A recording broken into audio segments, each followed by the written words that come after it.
What is up, everybody? Non-electric tram. Today's my first day of high school. Yeah. But anyways, besides that, so this is gonna be my last, push-along unboxing for a while. As you know already, I need the, other 4 diecasts for Wave 1, and I'm probably gonna start going on a look for them. I heard that they're supposed to be dropping at in Walmarts pretty soon, and I do hope that happens. But for right now, this will be the last review that I do until I find the rest of them. So, basically, when all those new diecast announcements happened back in January, the one that really caught my attention was this 2-pack of Oliver and Toad. So this is going to be my video on them. They are I'm shocked that this even got dropped in Wave 1, because all the exciting releases were announced for like Wave 2 or 3, maybe counting Mavis and Scruffy and Rheneas and Duck. But Oliver and Toad getting dropped in Wave 1 instead of like, like Emily or Percy and Clarabelle, or even a normal Edward release, which still hasn't been confirmed. I like it. I like it, and this could give me signs that Oliver and Toad could not just, like, I'm not saying that they're going to be main characters, but they could be more prominent in the series. I do really hope that. So, I can't believe I'm holding this. I was actually really anticipating this getting dropped when it was announced to be in Wave 1, and ever since the box leaked, and people started getting this item in person, my hype just got more excited, and here we are with it. This is like when I got like my hands on like the All Engines Go push along Duck. It's like I was not even expecting Oliver and Toad to get merch. And the bad thing is that this isn't even like all the crazy stuff we're getting. But this is just the start. But yeah. That's and the fact that like we've never seen these two get a 2-pack release. They've always sold Oliver by itself or Toad by himself. What, like, seeing these get a 2-pack, and this is not like I really like what they're doing with the 2-packs. Like, we're getting a Toby and Henrietta 2-pack. Who, like, even though they already released Toby like in Wave 1, which I still have, like, it's still cool that we're getting them paired together. But yeah, yet again, just crazy character leaks. It's like I did not expect this. So here's the promos. Oliver, his nose is a little changed up. I might get into that, but yeah, his nose is, now not the same. I've seen not that much people notice that. And here's Toad. Toad got a completely new face build. Yet again, these are just, like, basically the nitrogen renders, like, with new faces slapped on. But, who knows? I don't know. Thomas and Friends, YouTube Kids, Oliver and Toad, Metal, new for 2026. James, I've already reviewed all these. Now I gotta get to these. So, I guess, without further ado, I'm gonna unbox these. Really excited to unbox these, as you probably know by now. Okay, so, I'm back from the live stream. Thanks to everyone who came. But yeah, let's get into the real review. So, I'll go ahead and say this. Oliver, even though I don't have all of them, I will say Oliver is definitely the best tank engine that we do have in this range. And probably the best tank engine in the diecast range so far. Like, I thought, like, one of the engines in Wave 3 would be better. But, I do think Oliver has a really good shape and a lot. There's so much detail like to this. So, got the molded handrails on the side and across the cab, the riveting details and the GWR logo. I was scared that they would get rid of the GWR like stuff in this new show, but no, it's staying, and it's proven even more with the new Duck Leak. The number 11. On the back, he's missing his lamp irons.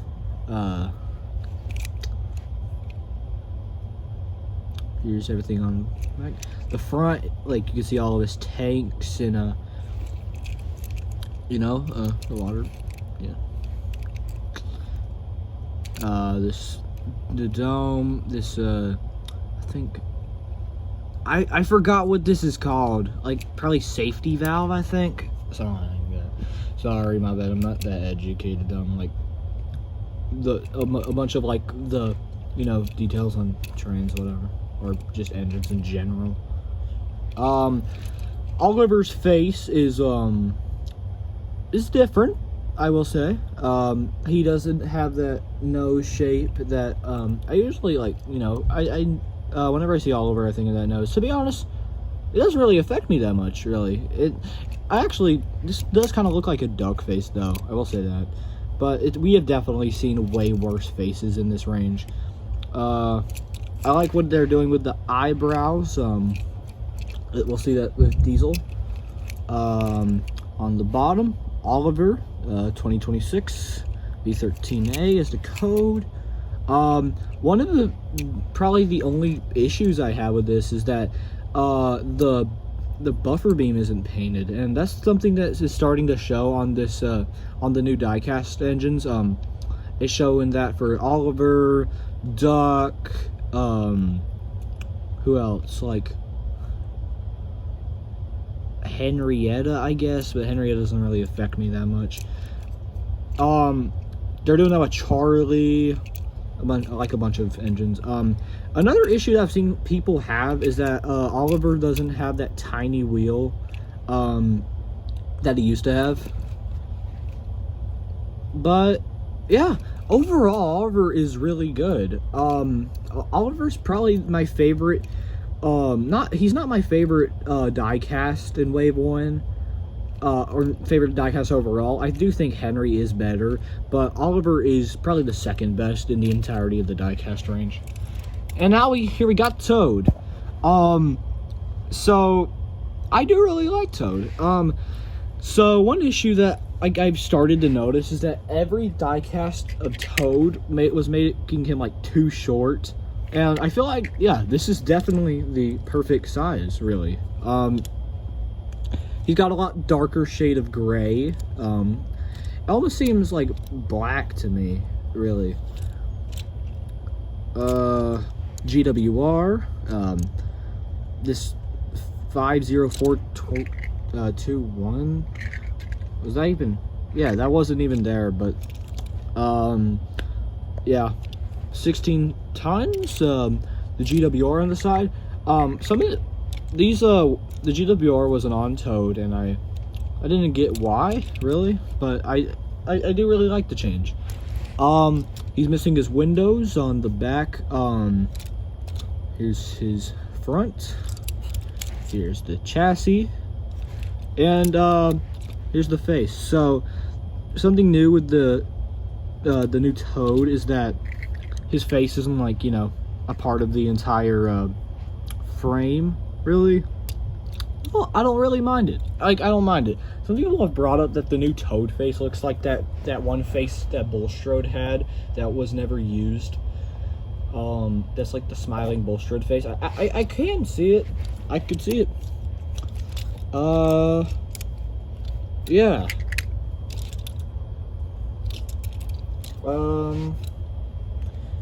But yeah, I was really excited to get my hands on these, and now holding these in person, these do really feel really special. And I'm excited to see what more this new diecast range could do. Here's Oliver compared to the Erdl one. I started to notice this, like every diecast version of Oliver ends up becoming one of my favorite like engines from this new range. Oliver in this range is definitely one of my favorites I've seen so far, and in the Erdl range, Oliver's like top 5 of my favorite like Erdls out there. But yeah, here's Oliver compared to the Take Along one I got recently. Yeah. Yet again, I do love Take Along Oliver. Take Along Oliver might be my favorite Take Along out there, actually. This is still, this is based more off of the CGI counterpart. This is based more off the model series. So yeah, I could see what they're trying to do. Here's he compared to the 2016 Oliver. Yeah. I fucking hate this, but I do really like it. I do really like the 2026 one, not the 2016. And then here's Toad compared to the two versions of Toad I have. The Take Along one, you can see like the gray's a lot more lighter. And here he is compared to the 2015 Toad. Yeah. And here's all three versions of Oliver and Toad together. I almost have every version of Diecast Oliver besides Adventures. But yeah. Oh yeah, I don't have Ertl Toad. But yeah, pretty cool seeing all these together. Fun fact, I bought the Take Along Oliver and Toad because of my hype about these getting announced, really. Here's Oliver compared to the Wooden Railway one. You know, they can connect and stuff, yeah. But yeah, that's basically it though. I do really like this Oliver. I do think he's like one of the best of Wave 1. This will be my last review on one of these diecasts for a while, or for some time. I still haven't found the rest of Wave 1. I do hope to find the rest though. But I hope y'all enjoyed this series of reviews. Hopefully the next video could be hopefully the next review could be a review of the Diecast Percy. I want one. But yeah, yeah. So that's basically it for me though. Peace.